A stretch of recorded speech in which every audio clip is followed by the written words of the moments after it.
And he gave me that look, and he's as big as Jer, and he's got the grizzly beard, and he's only 17 or 18 years old. He's a beast, you know what I mean? This guy is like the best guy in the world, but don't get him mad at you, right? Right, Don't lose it.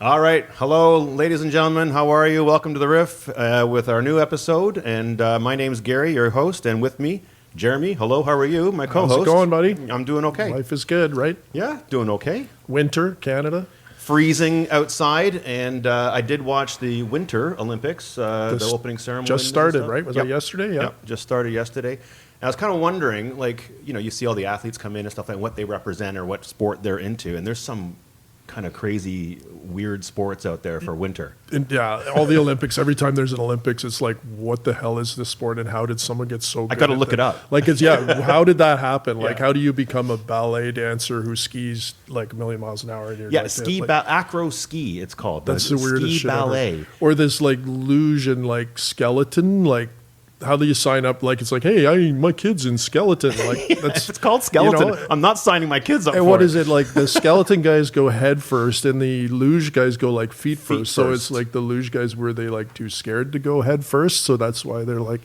I don't know. Like, what's going on? I don't know. Help me out there. You mentioned the ski ballet thing, which is like, orchestrated or choreography in terms of flips and, spins and all that kind of stuff.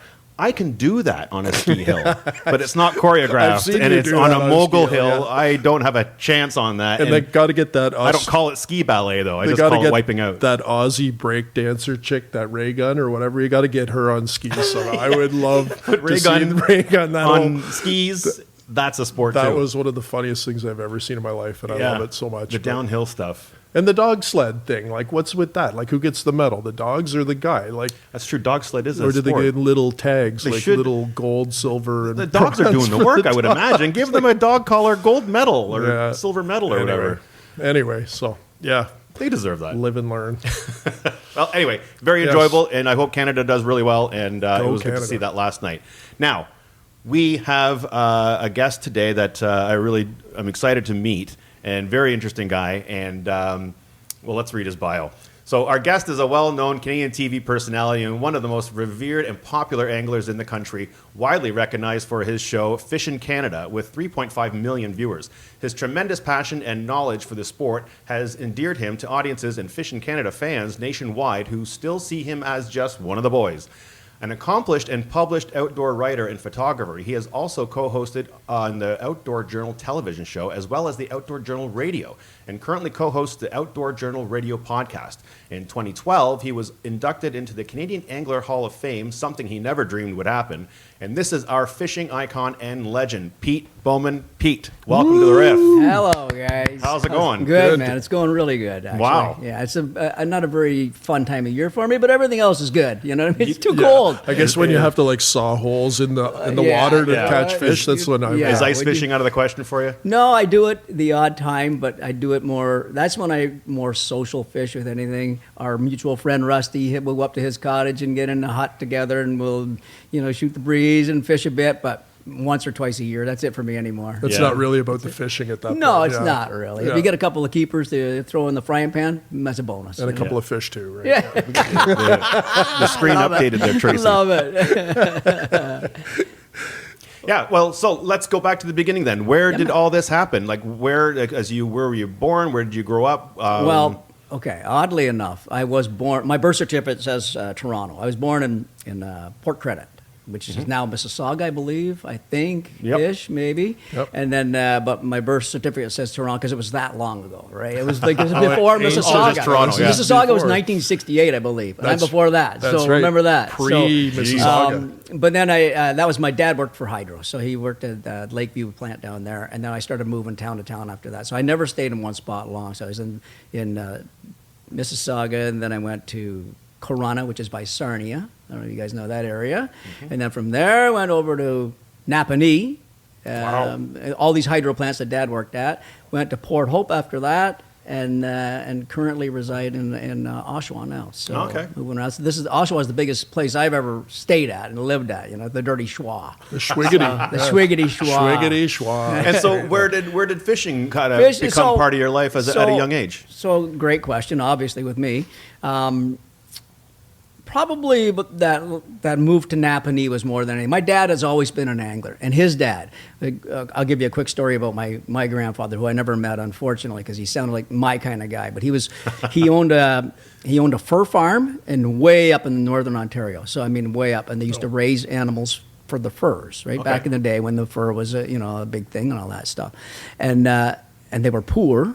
But they got along. So his whole life was about hunting and fishing to get food for not only the family, but he'd have to get. They'd go fishing for the wolves that they have in the pens.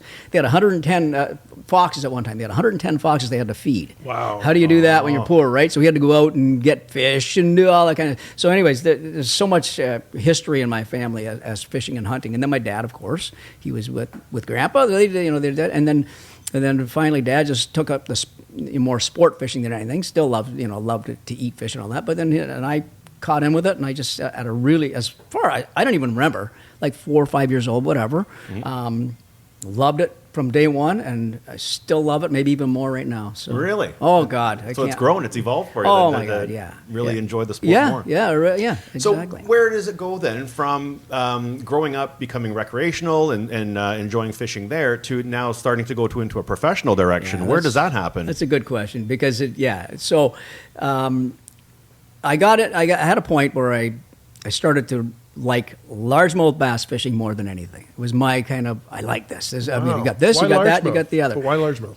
There's so much to it. I can't even explain it to you right now, but there's so much to it. It's like the ultimate hunting for a fish. We're not fishing for a fish, you're hunting for it. They're tricky to catch? Is that what it is? They're trickiest to catch. There's so many scenarios for them. They're under this cup, they're under here, they're over there, in the open water over there.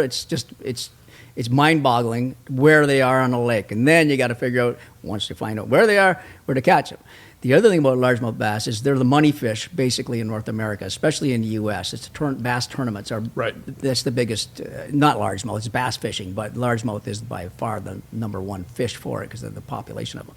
Anyways, I wanted to start doing bass tournaments. I watched these guys, my heroes, Roland Martin, Bill Dance, all these old school guys that are now retired, but... and I thought, God, I got to start doing some of these tournaments. So I started actually bass fishing in tournaments, and then that ultimately turned into what I met Angelo and Reno Viola, the Fishin Canada show, and we chummed out at these tournaments. We'd be sitting there having beers after the day, talking about good or bad or ugly, whatever like that, and then built a friendship. And then I told them, guys, it was on the Bay of Quinte. I was living in Napanee at the time, I think. I said, guys, I got a great walleye pattern for you. You guys should do a TV show on this. It was outstanding. Like, it was one of the best fishing I've ever done in my life. And I said, you guys got to try it. And they said, why don't you do it? And I said, I'm an electrician, guys. I'm not. Really? You came from an electrician? Oh yeah. So I said, okay. I don't do that shit. I'm not a TV guy. Yeah. And they somehow convinced me to do it. And that's one of the most nervous. It was a night fishing thing. It was one of the most nervous nights, or one of the most nervous things I've ever done in my life. Were you mostly nervous because of the mullet you had, or because of the? No, I knew the chicks would dig that. I think they were. I was okay with that. But and you put a hat on, the mullet looks even better. Just right? goes full. It's like a lion's mane. That's awesome. But no, I was just so nervous doing it. And then after I saw myself, what the freakiest part of it was not seeing myself on camera, hearing myself. The voice thing. Voice thing. Your I said, own I don't voice. sound like that. That's not me. That's weirdest. you, buddy. Yeah. You know what I mean? Your Now own voice I hear sounds weird It's so outside of bizarre, yourself, isn't it? It's you know? so bizarre. So, and then after that, we did that one show, and then they said they liked what happened there, and they said, if you ever want to do stuff like that, then we'll get together and talk about it. So I still worked as an electrician. They had a show in BC one day. Said, you know what, we got to go out to BC. Do you want to come out like that? And I said, hell yeah, I'll take some holidays. So to holidays, we went out there to BC, did some halibut stuff and salmon stuff and that, and it just evolved from there a little bit more. Then I finally got laid off from my electrical job, and that's like 30-something years ago now. And then they said, hey, if you want to come on full time, it's yours. Wow, That's really what cool. an opportunity. That was it. I'm always fascinated though with because you also play guitar and stuff. He's a big music nerd. I love music. He is one of the biggest metalheads you will ever meet. I love this guy. He's always the mullet from way check back. This out. It's like, look at this riff. It's like this crunching awesome.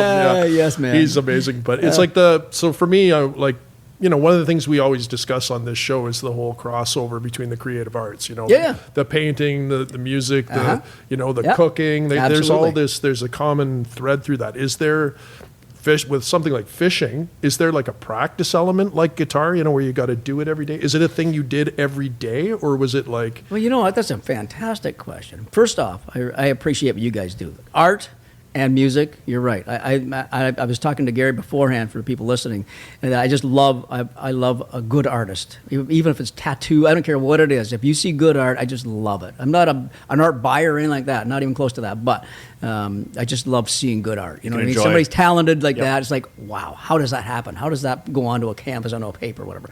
Music, when I first met Jer, I listened to his guitar playing. I went, what the hell? Who is this guy? You know what I mean? Just freaked me out. He just looked like just your normal dude in there, and all of a sudden, boom. So I appreciate you guys what you do, but for practice, it's different. It's just on the water experience, right? The more you do, the more you learn, and it's a never ending learning. But were you like reading about it every day? Yeah. Is there a daily element to it? Like were you fishing into trying to cast into a garbage can? I've done that for sure in the backyard. Had a little pail or pitching and flipping. You learn casting first, then you learn these little techniques of I got to get under a tree, so I better start doing this kind of stuff. You learn how to skip a lure on, but you have to do that on the water. But you still get out there and you start doing it like that. So and reading. I read Bassmaster magazine and Fisherman magazine back in the day and watched the limited amount of fishing shows I could watch because it was very limited. There back wasn't then. much. No, there wasn't. No, Red Fisher when I first started. It was Big Red. So I all he remember did was drink a crock of whiskey. You guys were my first introduction into fishing TV. That was Fishin Canada. I turned it on. I'm like, this is cool. I remember we'd be all hungover, Rusty too. And I'd go to Rusty's house, and it's like he had the fishing show on. There's this guy, and they're fishing, and they're doing all this stuff. It's like, oh, this is kind of cool. Like, I never thought to watch that, or because it's like I went fishing with my grandfather. We bobber fished, but nobody in my family is a fisherman. Right. Really. Right. I mean, we didn't kind of really grow up like that. But it's like it's amazing to me. I always thought there was an element of luck to fishing until there is. I went fishing with this clown. So we go up to we're on Rusty's Lake, again a mutual friend of ours. To the listener, we are very close friends with another friend, and we go out on the water and we're sitting there fishing, and we're in this hole. And he's like, okay, put it over there. And he's instructing me the whole time. He's like, throw it there. It's going to be this. You're going to use this color. Keep it like this. Move it like this, blah, blah, blah. And then he's like, there's one for him. Then I'm like still fishing. And then there's another one for him. And it's like I had no fish. He had like 10. And then let's move on. We're going to move across the lake. So we start driving the boat across the lake. He's got a fish finder there. And I just see him staring at the fish finder. All of a sudden, he just pulls the brakes on the boat, and he's like, look at those hooks down there. And he's like, he pulls the thing out and goes down like 40 feet. And pulls up a lake trout. I'm like, what kind of magic juju is this that you he knew how long 40 feet was by holding his rod out. That's experience, right? It's amazing. You know what? It's experience. The reps are unreal. Right? See, now you'll see my shirt Garmin right now. The electronics now play a big role, but much bigger even than that day that you were out when you and I and Rusty were out. It's huge because now we're to the point I'm looking ahead of the boat at 80 feet. I can see a fish ahead of the boat at 80 feet. I throw to 90 feet. I see my lure hit the water. And so it's to that point right now with electronics. It's crazy, right? And a lot of people, it's a whole controversial subject. The fish don't have a chance and all that. Well, that's bullshit. The fish are not going to eat if they're not hungry, right? So you're just putting your best chance at getting that fish. Yeah, because you guys still do get skunked every once in a while. Oh, God, yeah. It's part of fishing, right? It's part of that. So, but, you build instinct.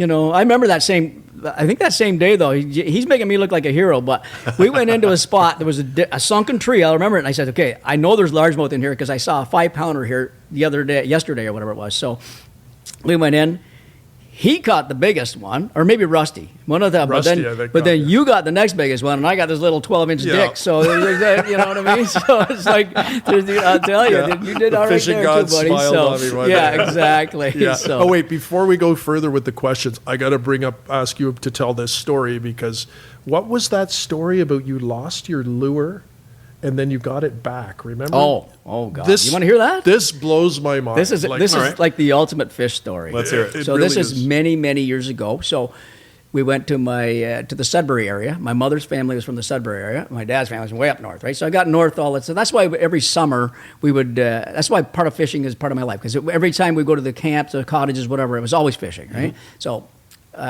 we got onto this lake, and my one cousin, who was an ardent fisherman, and I was a young people, and he says, "Pete, I got this new topwater lure. It's insane. It's magic. It's blah blah blah, and it's a lure that stays on the surface, and it crawls around like it's called a crazy crawler, and it's pretty cool looking lure, right? And it was red and white and all that stuff." He says, "You're at the cottage." He says, "Use it, but don't lose it." And he gave me that look, and he's as big as Jer, and he's got the grizzly beard, and he's only 17 or 18 years old. He's a beast, you know what I mean? This guy is like the best guy in the world, but don't get him mad at you, right? Right. Don't lose it. Yeah. Fast forward, I'm working along, dig. So I put a steel leader on. So they use steel leaders with pike and muskie and that, but we never do a bass, right? So it's kind of, it impedes the action. It's ugly. It's blah, blah, blah. Put this ugly steel leader on just so I wouldn't lose the lure. Dig. Whoosh, the fish grabs it, set the hook, and my line just comes flying back at me. I'm thinking, the leader, what the hell happened? And I looked, and that piece of shit leader broke. Like, it literally, the steel broke. My line didn't break. The steel broke. In the back of your mind, you're hearing his voice echo in your head. Don't right lose there. it. Because I'm with his younger brother. Yeah. And I looked back to Tom, and I said, what just happened there? You know what I mean? It's sort of like that. So we're sitting there after I'm mesmerized, and I hear a splash. And we're in the lily pads, real shallow water. I hear the splash. And I go, what was that?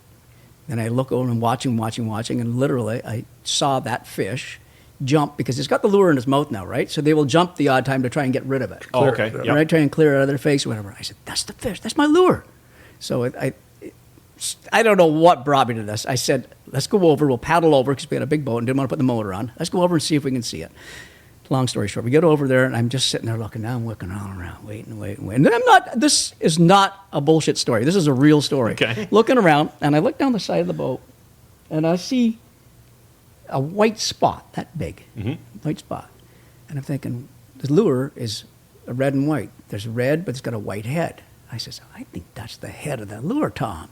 And he says, no. I says, don't move, because you're going to see her. I said, then he looks closer, and literally I could see the fish then. I could see the body of the fish. So how long of a period of time is this This from when you lost the lure to? It's probably 3 to 5 minutes, believe it or not. Like, right. It's not real long, but not real quick either, right? So what am I going to do now? I see the lure down there. I see the fish down there now. I'm going to drop a net down. Well, he's going to be gone. Or Right. whatever.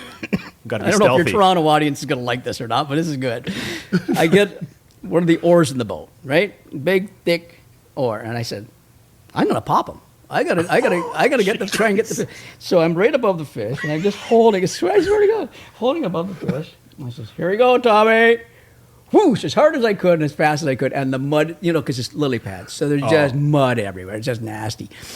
And then I said, I'm going to let everything settle. And I let everything, then it finally cleared up. Now we're talking 10 minutes. Now, after I shot the oar in there. The sediment settled. The sediment settled. And I look down, and there's this pike laying on its side now. Oh, jeez. And there's a lure hanging on his mouth. I said, are you kidding me? Lift him up with the oar like that. Tom, grab that thing. He grabs the fish. We throw it in the boat, and I get the lure back. That's insane. It's such a wild story. Well, sorry, finish your story. Just before I close it off, so we kept the fish. It's dead, right? And pike are good eating, right? Sure. They're really good eating. So I brought it back to the camp, and we put it on a stringer off the end of the dock. We're going to go fishing later on. Come back about 2 hours later, and a turtle ate the fish. I swear, snapping turtle ate the fish. Then we got the fish. This is a true story. I swear. I mean, I'm sure people have good fish stories, but you got to top that one. It's pretty tough, Wow. right? So I thought you were going to say, the fish came over to the boat just to say, hey, guys, you don't mind? Excuse me. Like, I'm free here. I can go, but you mind? Yeah, no kidding. That'd been kind of nice. Still has the lure. But no, he got a paddle to the. I hit him pretty good, boys. Oh, I'll boy. tell you. Wild. Talk about the Olympics. I could be a good javelin thrower. Pretty accurate. Paddling in the new Olympics. Oh my God! So, anyways, yeah, that's one of my favorite fish stories of all time. Yeah. Now, what about in terms of the TV show for Fishin Canada? What happens there when, you know, and is there some times where things kind of don't go quite right for TV and, you know, you have to... Absolutely. Yeah. So, it's fishing. Number one, we're against nature, right? It's a different thing when you're... Nature? What do you mean you were against nature? We have to catch fish to make a TV show. Got it. So if it's us against nature, They don't want you don't to. worry about it. And then if the cameras break down, you saw this break here before the show. Your camera did a little thing out in the field. You got all that, but we have to catch these fish to begin with. So there's an element there that really people don't understand, because with your art, you got everything is kind of right there, and it's all about you, what you're doing. It's a if you make a controlled mistake, situation. it's controlled. Right. Jars, guitars, same idea. I can't get that scale right. I'm going to work on that scale 100 times today, and I'm going to get it right. Here, I got to try and convince that stupid thing out there that's wild to eat this stupid thing that I got in my hand. You know what I mean? Right. I got to cast out to it. So there's a lot of days where we're sitting at the end of the day saying, and we're up in northern Ontario and we're scratching our heads saying, oh my God, are we gonna get a show out of this and all that kind of stuff. So we normally do get a show, knock on wood, you know, that kind of luckily, but and that dictates our flow of the shoot. So if the fishing's outstanding, we don't worry so much about all the talk we do. If the fishing's not outstanding, then we got to supplement it with some good content. You know, Yeah, you got to talk your way through it. Yeah. So Most importantly, how did you learn to fish without swearing?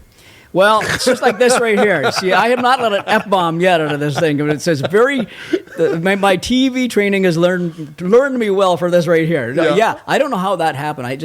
Because what Jared's saying is that I have a pretty foul mouth. Everybody that knows me, they all say that. How do you not swear on camera? I don't know. I just don't. I just learned not to, sort of. So what was the transition then becoming a fisherman and recreational, obviously, to professional, which you talked about earlier, but then transitioning from there to a show host? What kind of TV training did you have to have, or did you just kind of pick it up and go, oh, that worked, that didn't work? Exactly. You know, do better next time. Exactly. Kind of I found what I felt best doing, which was like some people are so good on camera, right? They'll look at these cameras, hey, everybody, how you doing, blah, blah, blah. They'll just turn it on. That's not me. That is not me. I'm not a salesman, right? Angelo and Reno, the guys that started this show, 40 years ago, by the way, 40 years this For Fishin' year. Canada. Yeah, this year. 40 years. They're so good on camera. They always were, and they always will be very good on camera, right? I've gotten used to doing it, but my shtick wasn't like that. I couldn't, I was too nervous. I didn't want to do that. So I kind of ignored the camera for most of the shoot, except for when I needed to look at the camera. Okay. Just to involve the audience a little bit. Hey, everybody, you know, like that. But I just sort of did my own thing. But I have the gift of gab, I guess. I can shoot the shit with anybody and everybody. So even by myself, I kind of can talk my way through it like that. So I just had to get used to the fact of every now and then, you know, hey, audience, you're there too. Recognize that there's a camera with you. Exactly. But you always came across, even back then, like very authentic. Like that's one of the things I think people find you endearing, is that you do look like one of the guys. Like you do look comfortable, even back then. And like I know you are now, you're a seasoned professional now, but I remember that show back in the day, and we were like watching you, and it was like, you look like relatable, instantly relatable. That's what it's like there was yeah. no airs about you. You weren't like, sometimes if you're too slick on camera, it's kind of like people can see it, and it's different. But Yeah.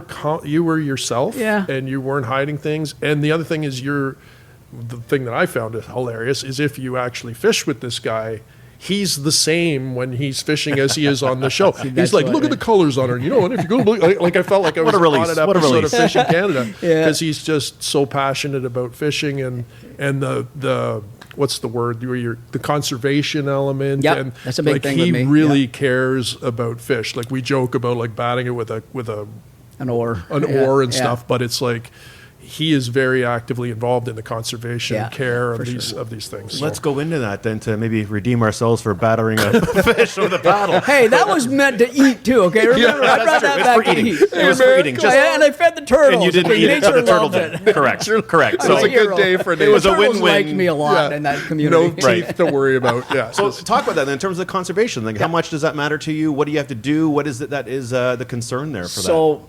conservation is huge with myself personally and with Fishin Canada show, for sure. I mean, we're totally with that. But we're not the people that say throw everything back.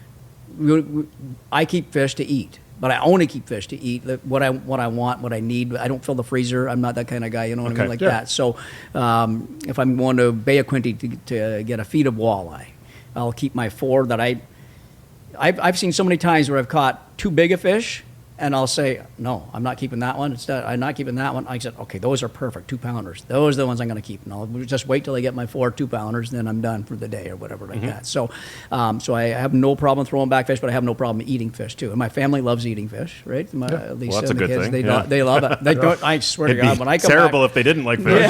No, it'd be okay for me. Fish again, Dad. That's good for me. I love that. Even pike. We got pike, Dad? They're like, that's literally, if I could say it, if I went home tonight, say, we're going to have pike. Yeah, let's have That's pike. good. So, they love it. Wow. So, but it's, you have to remember that, again, so we have literally seen lakes to their demise with people keeping fish. bet Right? you You know what I mean? yeah. So especially these northern Ontario lakes back in the day with a lot of American clientele. I mean, the whole thing is about getting clients to your lake, and the clients want to keep fish, right? So all of a sudden, they're keeping 6 walleye, and every guest is doing that, or they're keeping shore lunch fish, and then they're flying out with their 6 walleye. Well, a lake can't sustain that. I don't care how good a lake it is; it just can't sustain it, unless it's like Lake Erie, because it's on fire right now. But for the most part, these smaller lakes, they can't. So you have to keep that in mind. What measures can we do or take to correct that? The M&R, Ministry of Natural Resources, is always on that, and they do a good job of that. They don't do a great job of conservation officers in the field. We need more of them, and they know we need more of them. But typical government bullshit. We can't afford to put these guys. Meanwhile, these guys are the officers out there that we need. The lifeblood of the whole thing. Yeah. But they do work on fish limits all the time. You know what I mean? So most of Ontario now, the walleye is not 6 anymore. They've knocked it down to 4 per person. Well, that's pretty big. You know what I mean? That's a big number. They work on a conservation license versus a sporting license. So a sporting license, you're allowed 4 walleye. A conservation license, you're allowed only 2 walleye to keep. Good. So they do stuff like that, right? So so they're on it. They're very good. They have a bunch of very good biologists, a bunch of good science, et cetera, to keep keep it flowing properly. If a lake like Lake Erie right now, the walleye fishing on Lake Erie right now is insanely good right now. So they might let you, I don't know what the limit's even there, but they might, let you have I'm not going to say more numbers. Maybe they'll largen the slot. So there's slot limits too. I should have said that. So in Ontario here, we have on Rusty's Lake, we'll use it for example. You're allowed 3 walleye. There's a number there, but we'll say 3 like that and 1 bigger one. There's only 1 bigger one. The rest of them you have to throw back if it's over a certain size, right? So they call it a slot limit or a size limit like that. Sometimes a slot limit is the fish has to be in the 2 lines. That's between those 2 lines. You can't keep them if they're bigger than that. So they have that stuff too, which is good. It's, we as anglers, that a guy that I fished, I fished my whole life. I love that. Yeah, I want that. Well, I need it. that. It's got to be. It's got to be an longevity. ecosystem that survives. Yeah, right? muskie's a funny one. I'll go quickly into muskie because they still have a keep limit, a keep size on muskie. So over 48 inches, you can keep one. Well, really, you don't need to keep a muskie. People don't keep muskies, please. You don't need to keep it. To get a replica mount. Nowadays, you're talking about, I want to get it mounted. Go to Advanced Taxidermy and get a replica made. They make perfect replicas. Oh, okay. It's art. Is that the thing to do? Yeah. Yeah. They have a body, a mold. They say, I have a 58-inch or 48-inch muskie. It was this by girth. Here's the pictures of it. You get a fake fish on your wall that looks exactly like the one you caught. I wonder how many stories are exaggerated there. Yeah. You cut a 22. That was a 48. I swear to God. It's huge. Massive. Onto the floor. But it's, conservation's huge. We preach it and we live it and abide by it. That's great. Yeah. Yeah, it makes you for a responsible angler, right? Yeah. And you want the longevity of the sport. I want the longevity for me, and I want it for my kids, and I want it for your kids, and I want it for you guys, and I want it for everybody. It's been generational for you, and you want to pass that down as well, right? Well, a lot of people don't understand. Typically, hunting and fishing is about, a lot of it is about population control of. Sure it is. If you have too many deer or whatever, that's when they say, okay, hunters, go do. We're part of the ecosystem as an apex predator to keep it in check. But it's like when it goes out of whack, Yeah, especially like you with say, hunting. taking too much, but it's like the fishermen play an important Sure they do. role in controlling Absolutely. species. Yeah, Right? and most fishermen, I'm going to say most fishermen, a lot of fishermen are hunters as well. A lot of them. Yeah. They cross over, you know what I mean? Yeah. Not all of them, but a lot of them are. And to me, hunters are the best stewards of conservation. Yeah, they killed a deer. That's not conservation. No, what Jared just said. When they're overpopulated, then the coyotes get in and they're overpopulated because they're after the overpopulated deer. And it just goes on and on and on. One thing leads to another. It's just Yeah. one It's lead, a and it's a right? problem. A lot of people see like the animal lovers, and I get it. I love animals too, but Yeah. it's like they see them as the villain, as the hunters and the fishermen. Right. They're not actually. They're not the villain. They're the stewards of it, and they're the ones that, like you said, care the most too. Right. Like And it's very calculated. There's numbers. The MNR uses numbers to say, okay, guys, this area here, the moose population, let's say, is not good here, not good here. So we're not even going to allow hunting here this time of this year, next year, whatever. Over here is good population. Let's see. We'll try and get some hunters into there. You know what I mean? It's Right. very well managed. Adjusting here and there where it needs to be, and yeah, that they kind of try. thing. They try Yeah. hard. It's always room for improvement, right? Okay. But our new Minister of Natural Resources, remember Mike Harris, is Mike Harris Jr., his son, no is our kidding. Minister of Natural Resources Wow, now. that's- And he's fantastic. He's only been in for a bit, but I hope he stays in. I hope there's no cabinet shuffles or whatever, because this guy he really gets it. So I'm hoping Okay, that that's good to know. That's in he'll good be hands good to then. work with. Yeah. Excellent. So, yeah. Well, and speaking of good hands, we're going to be Oh, my using our goodness. hands to eat this with chopsticks, mind you.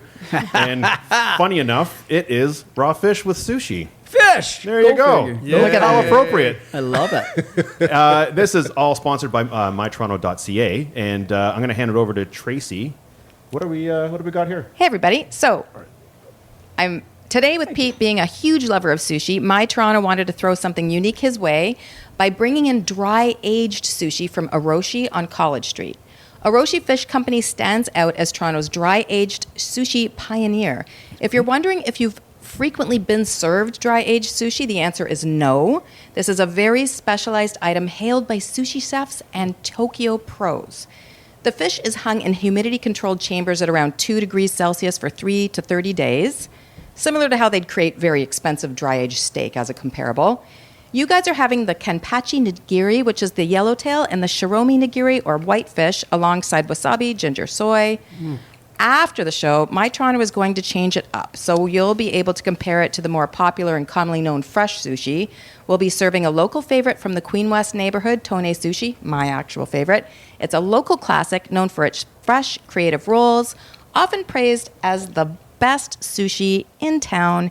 With beautiful plating, we'll be serving their iconic Rocky Mountain roll, which is a coconut torch salmon, dynamite roll with shrimp tempura, their kamikaze roll, and some sushi favorites, tuna, surf clam salmon. To mix it up, we'll be adding the seared beef tenderloin roll with sesame oil, a raved must-try item, and their chicken and veggie skewers and teriyaki, and the beef gyoza. Also on the Riff, we are serving Temperance Roast Deneen coffee from their Yonge Street location, a local fave and inside the historic Deneen building, which was once home to W&F Deneen Company, who originally made fur clothing. One of the oldest structures in Toronto. A shout out to Marin, the manager for today's coffee, Deneen on Yonge. So, guys, back to you. I'm really curious about dry-aged sushi because I haven't really tried it myself. Pete, have you had dry-aged sushi before? No, I have not. I've had dry-aged beef only. And Yeah. That was outstanding. So you note the difference? Not really, because I don't know if I'm a connoisseur or not, but I'll tell you what, I would never turn that down ever in my life. That's so good. It's so good. Don't eat fish. I don't like fish. Oh, really? That was good. I think even that turtle that you fed would eat that fish too. Well, that turtle would kill us for that. Well, I was wondering, all right. it's supposed to be less fishy, more buttery, That's so I what- was curious about that's Jeremy's what I reaction. liked about it. That's, It was it less- was so no fishy at all. That fishy Yay. flavor, Yeah. I can't Zero. handle that at all. That was not That's fishy. outstanding. Outstanding. That was great. Cool. Okay, And more coffee, after the by show. The way, coffee was delicious, by the way. Yeah, Yeah, Deneen makes a great cup. Oh, yeah. That was great. Thank you. fantastic. They did a good job. So we were talking about being a responsible angler and all the fishing things that we're talking about there with. But I want to say how back in 2012 you were inducted into the Canadian Angler Hall of Fame. Yeah, yeah. Big deal. Tell us man. about That's that. very cool. That was so cool. Like, That's very I just, cool. I was beside myself because I was never in the sport or even in the TV part of it, whatever the tournament stuff, for the glory, for the showcase, for look at me, I'm Bobby Dazzler type of thing. You know what I mean? No, that wasn't you're not that Bobby guy. Dazzler. Yeah. It wasn't me. So when I all of a sudden first you get nominated, and then all of a sudden you're there, and you. And then the Angler Hall of Fame is an industry breakfast, and it's full of all the industry people like that, and then they call your name up. And this year's recipient was Pete Bowman, and I freaking got a standing ovation. It was like, oh my God, are you kidding me? And my mom and dad were there, Rusty and Laura were there at that, my family and all that stuff, and then of course all these industry players that I have known for years, but they're the higher ups in all the companies and all that stuff. Very cool, very humbling, very cool. Yeah. You know what I mean? Something I would have never ever expected. Would have never said, "Hey, what about me?" Right. I'm not that guy. No, I wouldn't have you're said never that. been You know that what I mean? guy, I yeah. wouldn't have done that. But that said, it was pretty cool. Something to really appreciate, not so much like I'm do this kind of thing. Exactly. Because you've put It your surprised me, man. It You've put surprised your me. years in, yeah. Yeah. But it just was a total surprise. I went, "Oh my God, you kidding?" Oh, thank you. Thank you very much. What a So- nice recognition. though. Yeah.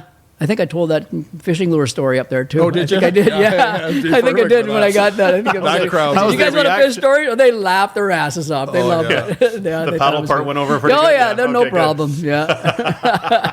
Oh, they're a good No. bunch. Yeah, they're a funny bunch of dudes. Oh, yeah, we're all the same. Almost every Like-minded, fisherman right? I've ever met, Yeah. they're all the same. They're all Yeah. just down to earth dudes. Sure. Yep. Yeah. Sure. That's for sure. Now you've filmed. Was it 2 shows now, and one of them in the Toronto Harbour here? I've done two shows in the Toronto Harbour. 2 shows in the I've Toronto done, Harbour. My first one was a carp episode Yeah. with a carp expert. So we paired up and we did great. I got a carp that was about 30 pounds. Just fish. That's shore fishing. And That's then, all out here, and right here. We can see it from here pretty much. You know what I mean? So within spitting distance of Yeah, this place, we yeah. can see like So, and then- what kind of fish would be. so What would we find? well I'm here. just curious. Sorry. The other show we did was largemouth bass. Yeah. And we cracked them good. Like in the harbor where Is there all the a lot of boats are bass out parked. there? There's bass. I didn't know There's there was all a lot. kinds of bass in the harbor Oh, here. wow, I did not know that. And the freaky fish that is in this Toronto harbor are big pike, like big northern pike. I'm talking like Wow. 10 to 20 plus pounders. Holy, out those are there. big fish. Like yeah, a 20-pound pike is over 40 inches long, right? So, and they're out there. They're Right believe here it in or not, Toronto Harbor? right in Toronto. People big don't pointy realize teeth. it. They got nasty teeth. Like they are the rippers. Like the pike and muskie are they're our sharks in freshwater, right? They have lots of teeth. So, yeah, it's available now.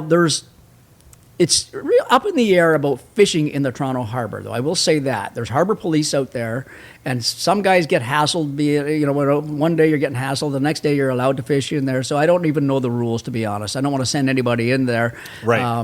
But Well, if you hired a yeah. guide that would know what's going on, they would take you in there. Or they say we can't go to this part or that part. I'm not. Yeah, the inner harbor here is like Times Square in the summer. There's Right. like 4,000 boats all Oh, going. right. Like it's insane out there. I'm kind of not surprised they're sticky about it But because tell they me get all kinds. why could they drive around their boats like that, and I can't take my boat and fish out of my boat? Like, what's the difference? You know what I mean? It'd be. I don't know. I think they're doing anything they can do to minimize the traffic Yeah, in maybe, there. yeah, I that think might they be. like because Yeah. we get a lot of visitors and people who aren't necessarily from here who don't Yeah. fully understand the water, Right. and they all swamp to the water too because Right. of course it's beautiful and It you want is. to go out It's really on a nice. boat and The center island, but- all that. That's cool. yeah, It's very we did cool. a sailing course, and I got my sailor's thing. But we did the final test out here in the Oh, yeah? in that harbor. But we're having to like tack the boat, this big huge sailboat. We're having to like go and tack it across and back, and then they like throw a buoy thing overboard, and we Yeah. have to like hook it out. Okay. But the whole time you're driving, there's like the Toronto ferries going by, and Oh, yeah. then this other thing, and all these water taxis, Yeah, a it's million busy. water taxis out there in the summer. Yeah, It was yeah. like, Yeah. it was pretty intense. I just there. got so we, as Gary said, we do a podcast, the Journal podcast, and we just talked about something about sailboats.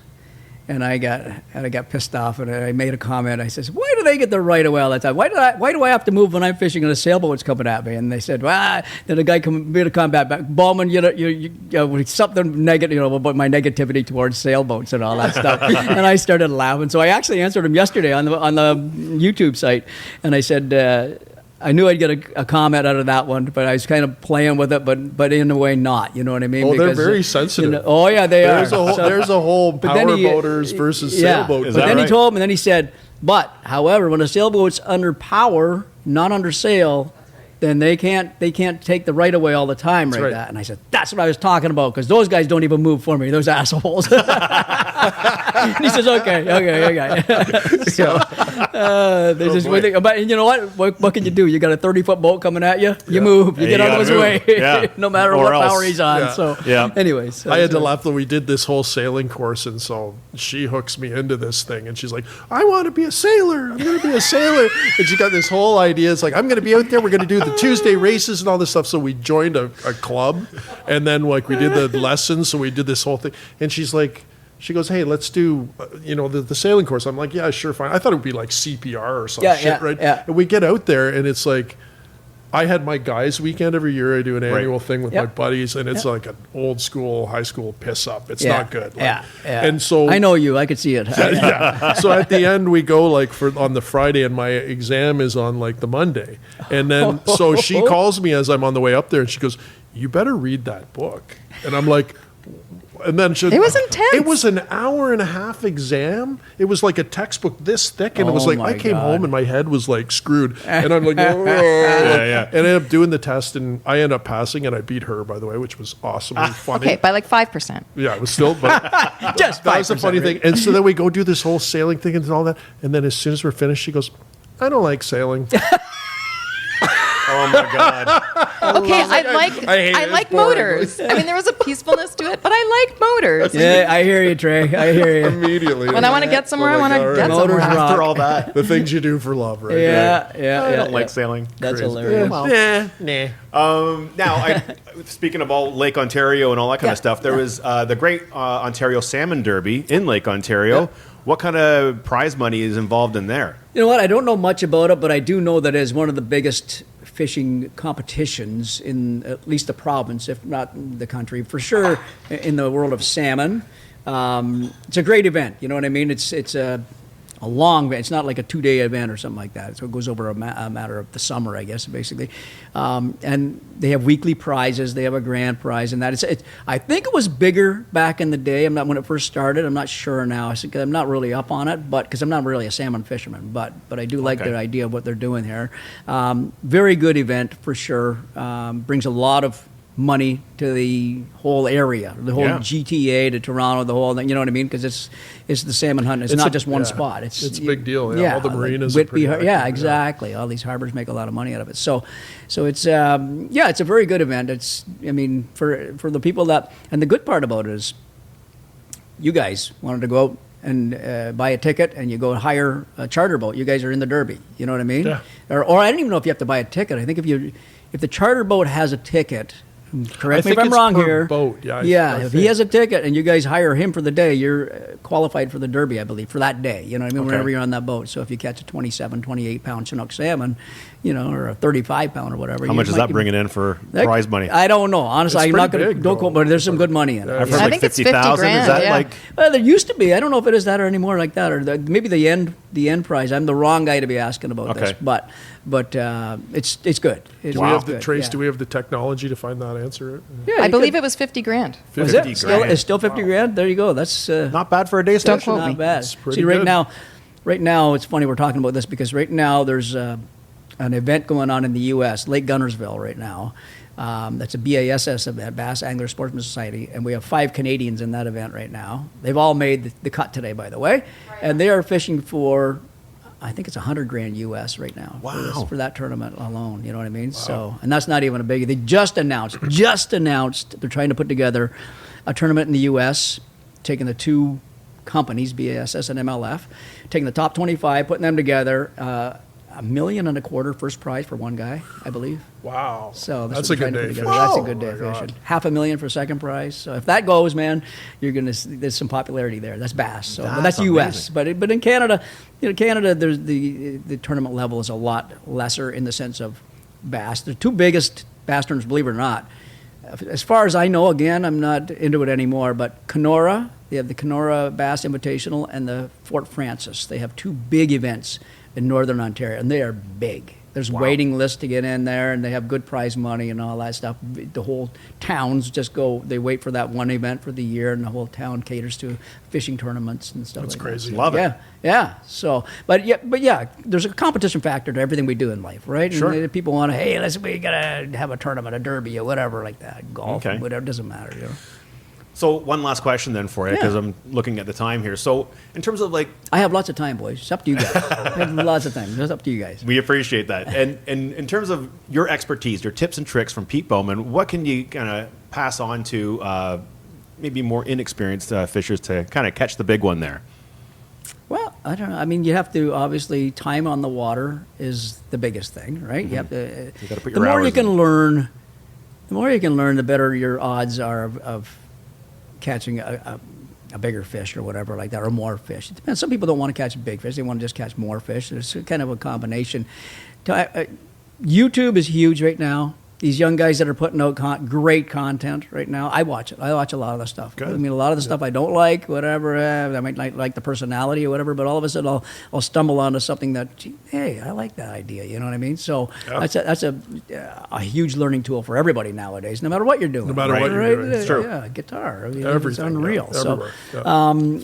and then time on the water, and just kind of don't get frustrated or tap out real quick, because again, as I mentioned before, you're against nature, right? You're trying to catch this little creature that's sitting there swimming, and his daily life is eating a minnow over there, or whatever it may be. Right. And you're trying to force feed Avoiding that guy, paddles. You know what I mean? Yeah. I don't want to be that old guy, but I'm going to be that old guy. It's like the chase is a big part of the catch. It's It's like the longer and the harder you work for something, when you attain it, the celebration is even bigger. Yeah. Like everyone's like, oh, I just want to have this thing. But it's like if you had this thing and it didn't struggle to get that thing, Yeah. it has no value. So Yeah, there's no yeah, happiness. yeah. So hunt, It's in like the the pursuit. longer you work, the more you work. Absolutely. Muskie anglers. So I'll get into this very quickly. So the true muskie anglers that are usually fishing Northern Ontario. Northern Ontario is the best muskie angling in the world, by the way, just to let you guys know. Wow. Northwest Ontario is unbelievable. Sunset country, they call it. These guys, if they come back without a fish in the boat for that day, and they had 3 or 4 fish that followed their lures into there, and they did the whole figure 8, but it didn't bite, they're happy with that. That's a successful day for them. We had 5 follows today. Wow, it was awesome.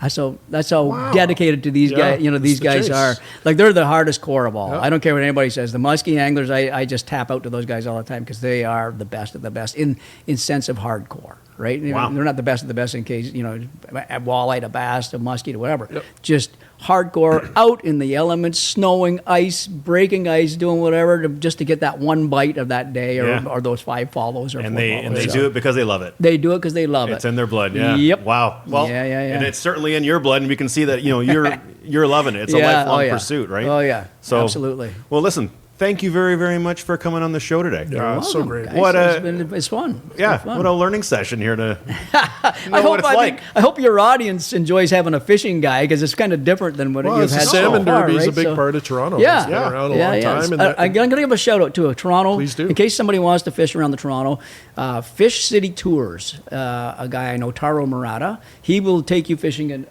all this whole area around here. I would look him up. He's really good. He's eccentric. He's a little bit of a character, but that makes him even better. That's better. That's a better he'll fishing love trip. that when he hears this. He'll say, "Yeah, that's me for sure." Cool. And then the Niagara River. Paul Castellano, Cast Adventures. So the Niagara River is another phenomenal fishery, just right around the corner here, right? You can find that in the caption below the video. I'll Okay. throw that in there. So those 2 guys, I give shout outs to those, and then all the charter boat guys from Port Credit to Whitby. If people don't have boats and they want to get out, I highly recommend that. Well, let's give you a shout out too in terms of your YouTube. Yeah. You're Fishin Canada on YouTube. At and Fishin it's- Canada, yep. And your handle at Fishin Canada. Yep. All right. And then you got your guides in Toronto that you mentioned. Yeah. So our Instagram is at Fishin Canada Official, Fishin Canada on Facebook. If you want to follow me, I'm Pete Bowman _fishing on Instagram. What else we got? The Fishin Canada show is on Wednesday nights on Sportsman Channel Canada, Friday nights on World Fishing Network, Saturday mornings, 8 o'clock on Global. That's our main feed on the TV on Saturday mornings. And they're all new shows coming out. We just had a new one this morning. I know you guys watched it, right?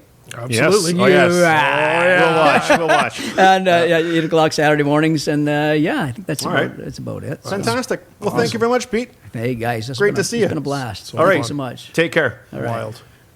Jeremy. Fish, right? Fishing, now I fishing, want to fishing. fish. I want to go That's fishing now. We ate fish. We talked fish. We learned Yeah. about fish. I love it. Amazing. Yeah, we ate it too. Yeah, that's pretty good. Well, I think we can wrap that one up for today. Looking at the time, I think we're all good. Yep. Well, Okay. have a good week, man. And, Yes. yeah. You too. All right. Well, that's a goodbye from me. And it's a goodbye from him.